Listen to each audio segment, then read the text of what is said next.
Assalamualaikum warahmatullahi wabarakatuh. Selamat pagi anak-anak. Apa kabar semuanya? Semoga semua dalam keadaan sehat walafiat. Amin ya robbal alamin. Sebelum kita memulai pelajaran hari ini, mari kita berdoa terlebih dahulu. Bularas minta tolong kepada Kala untuk memimpin doa teman-temannya ya. Baik, terima kasih Kala. Bularas ingin bertanya nih kepada kalian semua. Menurut kalian, seberapa penting air untuk kehidupan? Ayo, yang bisa boleh angkat tangan. Iya nak? Betul sekali. Air merupakan kebutuhan pokok yang sangat dibutuhkan oleh manusia dan makhluk hidup lainnya. Air merupakan sumber alam yang dapat diperbarui dari suatu siklus. Inilah yang akan kita pelajari hari ini tentang siklus air. Anak-anak, kalian dapat perhatikan di sini ada gambar siklus air. Ada beberapa tanda panah yang merupakan tahapan-tahapan dari siklus air. Siklus air merupakan proses yang terus-menerus terjadi setelah ada lautan di bumi. Kalian dapat amati, tanda panah ini selalu berputar. Hal itu menandakan sirkulasi air yang tidak pernah berhenti dari atmosfer ke bumi dan dari bumi ke atmosfer terus begitu. Inilah yang dinamakan siklus air. Selanjutnya, Bularas akan menjelaskan tahapan demi tahapan siklus air. Kalian diharapkan memperhatikan ya, karena di akhir Bularas akan memberikan pertanyaan. Tahap pertama dalam siklus air adalah evaporasi. Pertama, matahari akan menyinari permukaan air seperti air laut, danau, atau sungai. Pada proses ini, terjadi perubahan zat cair menjadi gas yang disebabkan oleh panas matahari. Inilah yang disebut evaporasi. Ternyata air tidak hanya menguap dari laut, danau, dan sungai. Namun, air juga dapat menguap melalui tumbuhan. Maksudnya, Bu? Baik, akan Ibu jelaskan ya. Berbeda dengan evaporasi, penguapan pada tumbuhan disebut, apakah ada yang tahu? Ya, betul sekali. Penguapan melalui tumbuhan disebut transpirasi. Transpirasi adalah proses penguapan pada tumbuhan melalui bagian stomata. Stomata itu terdapat pada bagian daun. Letaknya ada di bawah daun atau di permukaannya.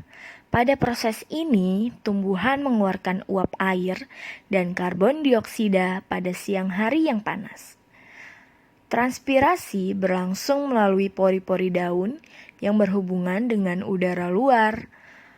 Ada beberapa faktor yang mempengaruhi transpirasi, antara lain sinar matahari, temperatur udara, kelembapan udara, angin, dan keadaan air tanah.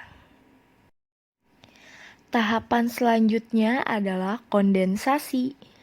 Kondensasi adalah perubahan wujud dari gas ke cair. Air yang menguap akan naik dan bertemu dengan suhu yang lebih rendah atau dingin di udara. Lalu, uap air akan berubah menjadi titik-titik air dan menjadi awan. Proses inilah yang disebut kondensasi. Tahapan selanjutnya adalah presipitasi. Awan akan membawa titik air lebih banyak sehingga volume air di awan semakin berat. Kemudian, terdapat pengaruh suhu udara yang tinggi, sehingga awan akan mengeluarkan air dalam bentuk hujan. Apabila suhu udara di sekitar awan terlalu rendah hingga mencapai 0 derajat, proses presipitasi berpotensi menghasilkan salju. Air yang jatuh ke tanah akan diserap atau masuk ke dalam tanah yang disebut infiltrasi. Air akan kembali lagi ke laut sebab sifat air adalah mengalir dari tempat tinggi ke tempat yang rendah. Proses siklus air ini akan terus berulang. Ada aktivitas yang dapat merusak siklus air, misalnya penebangan hutan, pencemaran air, pembangunan yang berlebihan, boros air, juga pencemaran udara. Baik, Nak.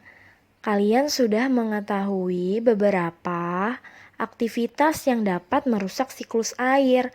Oleh sebab itu, mari kita sama-sama menghindari hal tersebut. Sebab, jika kita senantiasa menjaga keseimbangan, maka air tidak akan pernah habis, karena kelangsungan daur air juga terkait dengan iklim. Oleh sebab itu, pembelajaran hari ini kita praktekkan dalam kehidupan sehari-hari ya, Nak. Tidak boleh boros air. Oke? Baik, Nak. Tadi sudah Ibu jelaskan mengenai siklus air dan aktivitas yang dapat menghambat siklus air. Sebelum Ibu memberikan tugas, Ibu mau tanya dulu nih ke kalian, ada yang ingin ditanyakan atau ada yang belum mengerti, belum paham?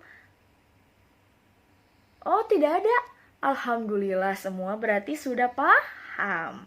Selanjutnya, Ibu akan memberikan tugas. Tugasnya ini ya, Nak, boleh ditulis. Dikumpulkan pada pertemuan selanjutnya di hari Jumat. Setelah selesai menulis soal, kalian boleh siap-siap untuk beristirahat ya, Nak ya. Baik, Bu Laras tutup pembelajaran hari ini dengan mengucapkan Alhamdulillahirabbil alamin. Boleh siap-siap ya, Nak ya, istirahat. Sampai jumpa di hari Jumat. Assalamualaikum warahmatullahi wabarakatuh.